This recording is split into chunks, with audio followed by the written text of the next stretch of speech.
You played against a lot of these guys, and then guys not only in Houston but all over the state. So we want you to give us your starting 5 all-time athletes that you've seen at the amateur and youth level. Now, Well, hold on, it don't gotta be there basketball. you For go. sure. It don't. You can know somebody that you saw with your own eyes. And it doesn't have to be when you played. You could be now as a coach. You know, when you were playing overseas. We'll get to. So then starting 5, any sport So 5 amateur athletes that you've I've seen with your own eyes. And we ain't even got to. The world doesn't have to know this, sure. this Yeah. person. He could be a neighborhood legend. For sure. Okay. I'll for sure say TJ Ford. All right. TJ Ford and Carlos Hurt. Like those are 2 guys like I had to go against. And Hey, hold on, stop. Was you giving them buckets? man, they was giving me buckets. It's okay though. It's okay. Like I said, I was at Rosenberg Terry. I was the man in my little area, but like when we played them, like it was a different, All right, so it you was a got different Hurt. story. You But got Hurt and Ford. I'll give them their flowers for sure. TJ Ford, Carlos Hurt. You said not just It basketball. don't gotta be just about any Whatever sport. you want.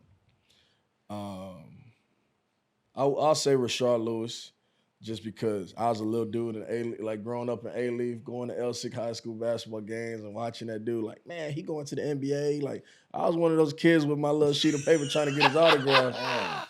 But those 3 for sure. And then I'll take it a little outside the box. I'll say C.D. Lamb. One of the best receivers I ever seen with my own 2 eyes. My brother coached him at Richmond Foster High School. So that's 4. He was giving that work in high school like that. Man, he was giving work in high school. Did you play basketball too?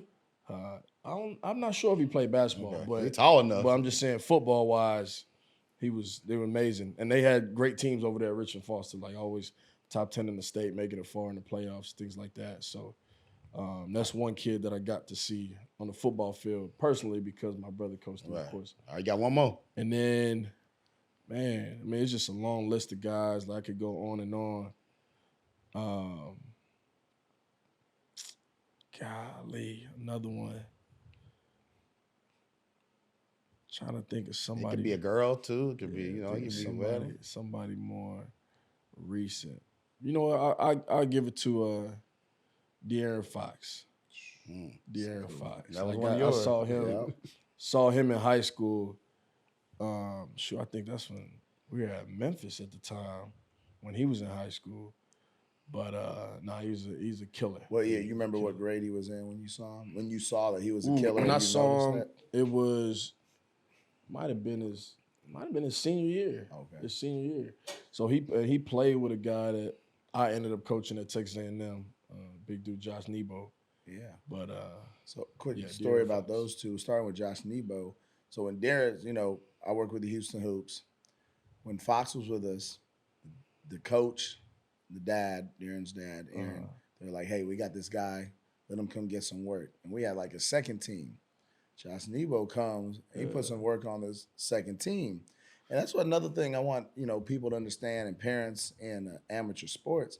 Sometimes it's okay to not be on that top team. exactly. Because if Josh Nebo played on our top team, he wouldn't have played. Because we had 4 NBA players, with De'Aaron being one. He's having should be an all-star again. I mean, last year was a good year. He was an all-star. He's even better this year in the NBA. For sure. Robert Williams, who I don't know where he is with his injury, but before he got hurt, man, for the Celtics, his stat line defensively, like he was in the top half of NBA centers. So he was on that team. Jared Vanderbilt, who's playing a great role with the Lakers. Yeah. Carson Edwards, right? And then we had some other big guys. We had some forwards, Royce Ham. I don't know if you remember him, went to UT, but so if Josh plays on that team, he doesn't get that development. For sure. So what did he do? I think he went to what school did he go to first? He went to St. Francis, Brooklyn. Yeah, and then comes out, transfers, and like he was in some conversations to make some money. Oh, absolutely. Like, and he's making a lot of money right Overseas, now. Like, he's playing for, I think, Maccabi Tel Aviv, and he's killing it.